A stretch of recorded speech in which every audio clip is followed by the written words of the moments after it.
There are some popular fragrances out there that I just don't like, and I always have alternatives for you guys. And there are some fragrances that I really do love, but they are popular but hated for certain reasons. And I also have alternatives for you guys also.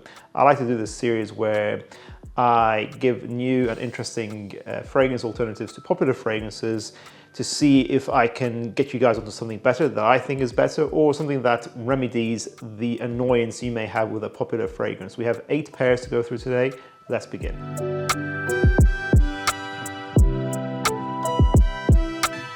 Make sure you get Atrium's next summertime fragrance, Mr. Radiance, which you can do so through the link in the description and pinned comment down below. This is the first ever real oud mango aquatic fragrance ever made. You can get it for only 5 days through pre-order, and it comes with a complimentary sample to try the fragrance out first. Click the link in the description down below, guys. Thank you. Dior Sauvage Eau de Toilette. You can't have one of these videos without having Dior Sauvage in it, because this is the classic fragrance people love to hate on to get an alternative. Why do people hate Sauvage? I don't mind this fragrance. The Eau de Toilette is probably maybe like a 7.5, 8 out of 10, something like that to me. But people don't like it because of the fact that it's a little bit annoying and it's a little bit too popular as well. So why do people wear Sauvage? Why is Sauvage so popular in the first place? Probably because of the fact that it's very versatile, fresh, an easy dumb reach, long lasting, it's gonna get you compliments. So let's get another fragrance that's like this, that's less annoying and less popular compared to Sauvage. And that fragrance to me is Alexandria Fragrances Black Panther. Just like Sauvage, this is an ambroxan-based scent. It is the clone of Tiger. It is grapefruit citruses with sandalwood and ambroxan. Very similar idea actually to Sauvage when you think about it. Pretty much has all the same aspects as Sauvage. While Sauvage smells more like a blue scent, this is more like a citrus aromatic. I feel that if you were to have this sprayed heavily as in the air, so the CRs you're giving off, this will get you a lot of compliments. I think it's more interesting. It's probably a little bit more affordable than Sauvage as well, a little bit more affordable. You can get a 50 ml of this at a really good price, and it lasts 10 hours, medium projection, musky, really handsome, easy to love, simplistic. I think it's a great alternative to Sauvage. And within the Sauvage line itself, I always say I personally prefer the Parfum over the Eau de Toilette. Tom Ford's Oud Wood. So this is a classic DNA. It's sort of like a synthetic oud scent that reminds me of the masculinity of a green forest. Lots of woods in here, some sexy musks, some ambers, some vanilla in here that rounds it out, makes it really great as a signature. Sharp, distinct, piercing. I really love this as a signature DNA, but a lot of guys say that it's been reformulated too much and it doesn't perform as well as it used to. It's not as rich as it used to be either. I have the better bottle here with this gold sticker, and nowadays you see a gray sticker. So an alternative to this is Thameen's Carved Oud. It is a similar price clone, yes, but I think it's worth it. If you want a richer take on Oud Wood, this is the fragrance to go for. It's richer, thicker, longer lasting. I get 10 hours longevity with a medium projection, I'd say. And I think probably they're using actually a little bit of real oud in here as well compared to Oud Wood. It's kind of just like they've smoothed it out and they made Oud Wood just a bit better. I don't think it's as sexy as the very original stuff, but it's probably still better than the current formulation. So if you can get the really old stuff of Oud Wood, if you can, go ahead and get that. But otherwise, I would say Carved Oud is better and it's worth the price. 32% of people who watch School of Scent are subscribed to us. If you guys want to see our channel grow, to really help us out, click subscribe. Let's get that number to 40%. Thank you. Chanel's Allure Homme Edition Blanche. People like myself would say this is one of the best lemon citrus fragrances ever made. Lemon, creamy, kind of makes people think of lemon meringue pie is what it's often compared to. It's elegant, bright, Chanel, just luxury in a bottle. People complain about the performance of this though. A lot of people say they get maybe a few hours. I get 6 hours, not bad for me. Overspray, spraying your clothes, I think is pretty good. It's a very expensive scent. And I think there's a fragrance that's very similar and gives you better longevity, and it's actually not that much more expensive either. That scent is Xerjoff's Uden. So Uden has a very similar feeling to Allure Homme Edition Blanche. A lot of people actually compare the two. Some people say it's actually redundant to own both. I don't think it's redundant. I think there's enough difference between them. But let's say this is like more where Chanel Allure Homme Edition Blanche is the summertime signature. This is more of an all-year signature. You can wear this most of the year round. Maybe winter is its weakest season, but it's pretty much a really great freshy signature. You can wear just as something distinct and new. Not anyone else is really going to rock this. They've kind of warmed out something like Chanel Allure Homme Edition Blanche. It's got lemon, it's got citruses in here, but they've made it a little bit more thick and distinct with stuff like coffee notes and a rum note is in here as well, I believe. So it's kind of a little bit more ambered out in general.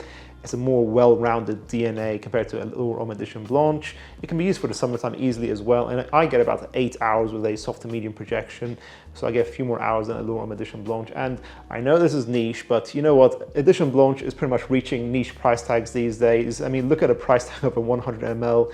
So yes, you spend only a little bit more money for Uden, and I think it's worth it. And of course, Xerjoff is just a great brand in general. This is one of their best scents. Versace Eros Eau de Toilette here. It's a classic DNA. Great for clubbing, popularized by Jeremy. This brand is the epitome of the Versace powerhouse. It's loud, it's fun, it's bold. Green apple, vanilla, mint. It's a fresh take on a clubbing scent. A lot of young guys actually use this as their first fragrance. This is one of my first fragrances I ever bought, really, when I got into fragrances heavily. And people like myself actually like to use this as your fresh daily signature. I think this is a bit outdated now. This is a 2012 DNA. It's still nice, but I think there's better alternatives nowadays for clubbing and to use as your fresh signature as well. And that is Valentino Uomo Coral Fantasy. This has a bubblegum feeling to it. It's more modern. It takes the DNA in a different direction. It's apple again, like Eros, but instead of a green apple, it's more of a red apple to my nose. It's musky, it's sweet, but at the same time still clean. So I think this is a fantastic signature for a younger guy. You can wear this clubbing. It's not as loud as Eros, or as loud as Eros used to be, some might say. But I'd say this is more like a medium projecting, 6-hour long lasting fragrance. I think that's fine for clubbing. I think it's great as a signature scent. I think it's more easy to wear this compared to Eros. Eros felt a bit too stuffy and heavy sometimes. If you want as a signature, it becomes very vanillic. This is more amber than vanilla, so it feels more rounded out as a sweet scent. I think it's better as an alternative nowadays. YSL's YEDP. Again, I feel like this was very popular back in the day, but I kind of think YEDP is becoming a little bit outdated. It's been 6 years since it came out now. It smells a little bit too sharp, too strong in a not nice way, like a little bit too synthetic with that sharp sage and the green apple combo. So it's a nice, very standard, sharp, athletic blue scent, but there's better alternatives already like YEDP Intense. I think it's a more smoothed out flanker, but this is the alternative I actually recommend today. And that is Loewe 7 Cobalt. I will keep putting you guys onto this blue scent. I feel like it should be one of the big contenders amongst the big blue fragrance names. I think this is a nicer, smoother, more natural smelling, sharp blue scent compared to something like YEDP. It has a more nice fruitiness to it. It has the pepperiness to it to give that sharpness while still having enough sweetness to round it all out altogether, but it's still very bright, Mediterranean smelling, very handsome. If you want big compliments, this is a big compliment getting fragrance. This is the kind of fragrance you go for. I guess 6 to 8 hours with a medium projection. So it's not as strong as YEDP, but it's just overspray, spraying your clothes. It'll get the job done. I think this is a really good blue scent. Maison Margiela's by the Fireplace, one of the most famous fragrances from the line, and I can see why. It's an interesting fragrance. I don't like it. I don't think it's a bad scent, but it just smells too heavy, and I find it difficult to wear as a scent. I've worn it a few times in the evenings, and I just found it annoying for myself and presumably for other people also. It has this interesting amber, woody, smoky DNA, sweet, vanillic, almost like you're roasting marshmallows next to a bonfire by a fireplace. But it's not like a smooth, elegant fireplace in someone's living room. It's more like you're out camping. It's smoky, it attacks you, but it's very sweet and vanillic overall.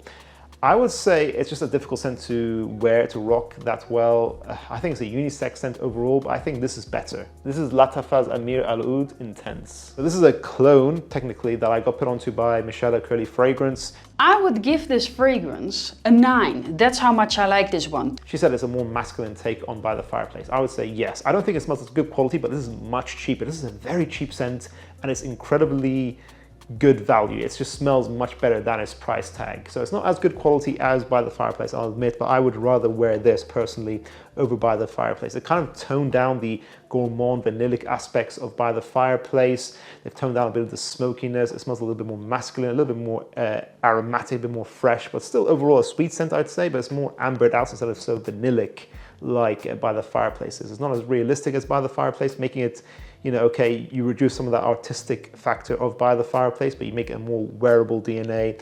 It's still fantastic performing, 8 to 10 hours with a medium projection.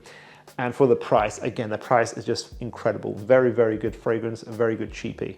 Dior's Fahrenheit Eau de Toilette, or you can also put Bentley from an Intense in this part of the video. So Fahrenheit is a 10 out of 10 to me. I love this fragrance, don't get me wrong, I love it, but a lot of people don't like it because of the fact that it smells like petroleum. Apparently people don't like to smell like that, who knew? It's a bit of a distinct DNA, it's a bit of a polarizing scent, but I think it's a classic. I think it should be in Dior's lineup all the time for the rest of eternity. I think it's a great scent, I think it's timeless personally. Leather, masculine, green, sharp, petroleum, fiery aspect to it. The Fahrenheit name kind of gives it away. And I think it's a great signature. So what is the recommendation I'm going to give as an alternative? I would say it's going to be Fahrenheit Le Parfum as an alternative to both this and Bentley for Men Intense. It actually is in a similar scent style or scent family as Bentley for Men Intense. I want to say they're clones, but very similar vibe, being leathery, woody, boozy perfumery. So Fahrenheit Le Parfum is probably a smoother take on Fahrenheit Eau de Toilette. It's more smooth, more evening appropriate, more cold weather appropriate compared to the Eau de Toilette. It's a bit more easy to understand. It's a bit more sexy in a standard way, in an evening seductive way. And I would say it's better quality than Bentley for Men Intense. If you want a better quality, more expensive smelling version of Bentley for Men Intense, go for Fahrenheit Le Parfum. I'd actually think it actually is probably redundant to own both Fahrenheit Le Parfum and Bentley for Men Intense. So if you want something that's more easy to understand than Fahrenheit Eau de Toilette, get Le Parfum. If you want something that's better quality than Bentley for Men Intense, get Le Parfum as well. And lastly, Dolce & Gabbana's The One Eau de Parfum, a great balanced natural evening date night scent. I still think this is relevant. It's an old DNA now, but it still stands the test of time because they use so many naturals. Naturals stand the test of time more than synthetic aromas. So I think this is a beautiful, balanced, ambery, spicy tobacco scent that is just great if you want your first date night DNA. It's one of the classic foundations in the fragrance community, but a lot of people complain about the performance. I get 6 hours at least, which I think is pretty good, but if you don't get that great performance, you can go for something like this instead. You get Roche's Moustache Eau de Parfum. It's an amber romantic date night DNA. It's not the same as the one, definitely not. It's more unisex. This is amber, rose, and pink pepper. So it has different ideas compared to the One Eau de Parfum. However, if the main thing you're looking for is a amber day night DNA with more performance, Moustache Eau de Parfum is a similar affordability and it gives you better longevity of around 8 hours with a soft projection as well. So this is the fragrance to go for if you want longevity. I don't think you need to get Tuxedo. I think Tuxedo is a nice DNA, but this does such a great job at cloning. It kind of makes Tuxedo redundant in my opinion. I know that's controversial, you guys may disagree. Let me know if you do disagree, but I do think this is a great alternative for anyone looking for a longer lasting amber date night DNA compared to the One EDP.